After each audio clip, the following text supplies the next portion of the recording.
আছে চিলাপথাৰ খবৰ। আজি দেশৰ বিভিন্ন ৰাজ্যত ৭৭ সংখ্যক গণৰাজ্য দিৱস পালন কৰিছে।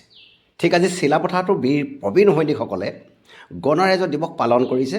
লগতে সহযোগ কৰিছে সচেতন নাগৰিক চিলাপথাৰ আৰু কৃষক সবলীকৰণ মঞ্চ ধেমাজি জিলাৰ আৰু গাঁৱৰ ৰাইজ পতাকা উত্তোলন কৰে।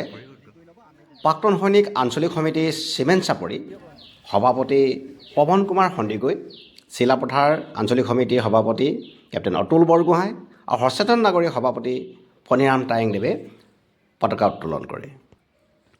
বন্তি শ্বহীদক তৰ্পণ কৰে চিচিবাগাঁও প্ৰাক্তন আঞ্চলিক সমিতিৰ সভাপতি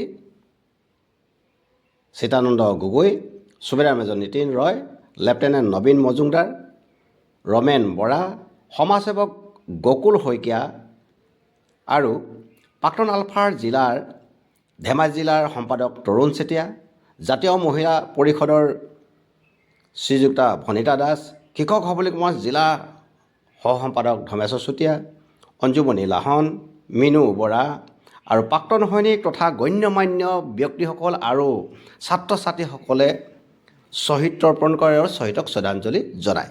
এই চাই আছে খবৰ চিলাপথাৰৰ পৰা।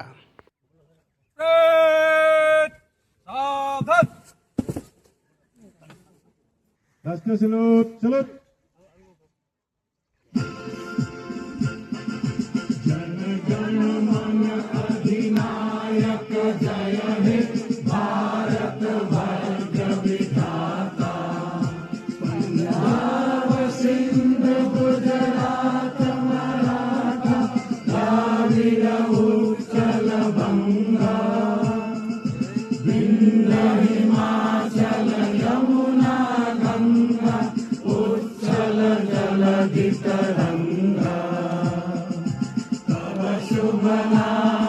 আপোনালোকৰ অনুষ্ঠানৰ আপোনাৰ প্ৰেছ ক্লাবৰ আমাৰ সাংবাদিক বন্ধুসকলে সকলোকে নমস্কাৰ থাকিল। আৰু বিশেষ আজি আমি ৭৭তম গণতন্ত্ৰ দিৱস উদযাপন কৰিবৰ কাৰণে আমি ৪খন আঞ্চলিক সমিতি লগতে কৃষক সবলীকৰণ মঞ্চ আৰু সচেতন নাগৰিক আমি লগ লাগি আৰু গাঁৱৰ ৰাইজ লগ লাগি স্থানীয় ৰাইজৰ লগত লগ লাগি আমি ইয়াতে এই গণতন্ত্ৰ দিৱসটো আজি উদযাপন কৰিব ল'লোঁ।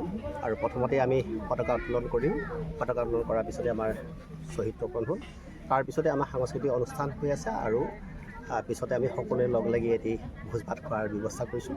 আজি এই দিনটো আমাৰ কাৰণে বহুত মহত্বপূৰ্ণ দিন, কাৰণ আজিৰ দিনটো এই সংবিধানখনে আমাক থাকিবলৈ, খাবলৈ, ফুৰিবলৈ নিয়ম কানুন সকলো আমাক দিলে, য'ত নেকি আমি এখন নতুন সংবিধানেৰে আমাৰ চলা এটা প্ৰস্তুতি কৰি দিলে। তাত কৰাৰ বাবে আজি আমি সেই সংবিধানক মানি আমি চলি আছোঁ আৰু সংবিধান মানি থাকিব লাগে।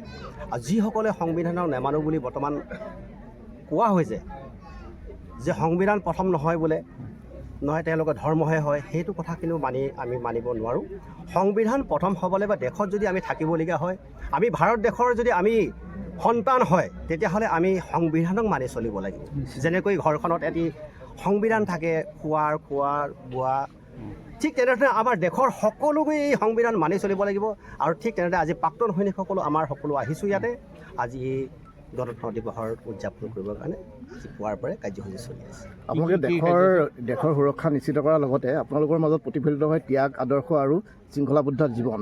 আৰু আপোনালোকে আনুষ্ঠানিক সেৱা সমাপন কৰিও আপোনালোকে আকৌ পৰৱৰ্তী পৰ্যায়তো আপোনালোকে বিভিন্ন কৰ্মত আপোনালোকে জড়িত হৈ থাকে। আপোনালোকে উঠি অহা প্ৰজন্মক আপোনালোকে অনুপ্ৰাণিত কৰিবৰ কাৰণে কি ক'ব?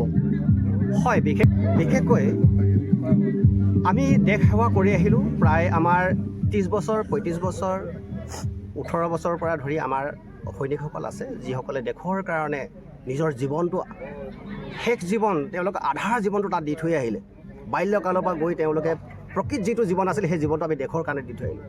কিন্তু দেশৰ যিটো সেৱা, যিটো আমাৰ দেশৰ কাৰণে আমাৰ অন্তৰত যিটো ভাৱনা আছে, দেশৰ কাৰণে আমাৰ যিটো মনত ভাৱনা আছে, সেই ভাৱনাবিলাক আমি এতিয়া এৰিব পৰা নাই। আমি এতিয়াও সমাজৰ মাজলৈ ওলাই আহিছোঁ, সমাজক কেনেকৈ উন্নতি কৰিব পাৰোঁ, সমাজখন কেনেকৈ আগবঢ়াই নিব পাৰোঁ।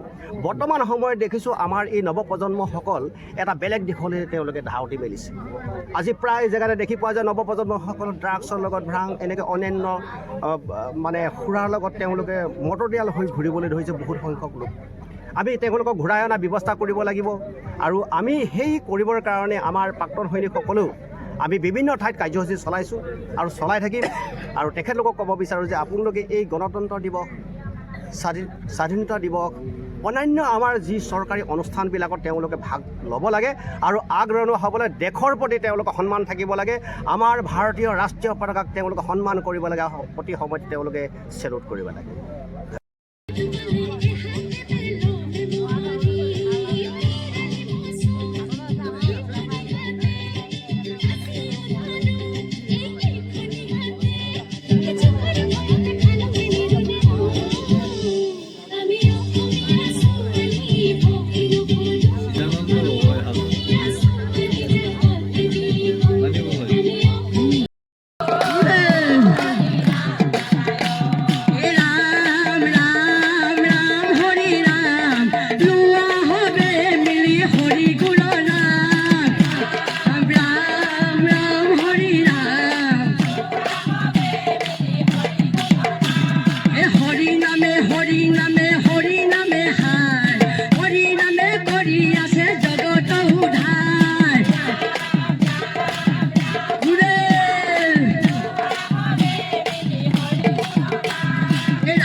এয়া দেখিলে চিলাপথাৰ গান্ধীনগৰত প্ৰাক্তন সৈনিকসকলে ধুমধামেৰে আজি গণতন্ত্ৰ দিৱস, লগতে তেওঁলোকৰ পৰিবাৰ, সকলো ল'ৰা ছোৱালী আৰু ফেমিলিজ, গাঁৱৰ ৰাইজ মিলি তেওঁলোকে ভোজ ভাত খায়। আৰু আজি বিশেষ দুজন পেঞ্চনাৰ, ইতিমধ্যে তেওঁ পেঞ্চন অহা দুয়োজনকে, বিনোদ শৰ্মা আৰু নৱজিৎ শুক্ৰাং দুয়োজনকে আজি তেওঁলোকে সন্মান জনায় আৰু আদৰণি জনায়।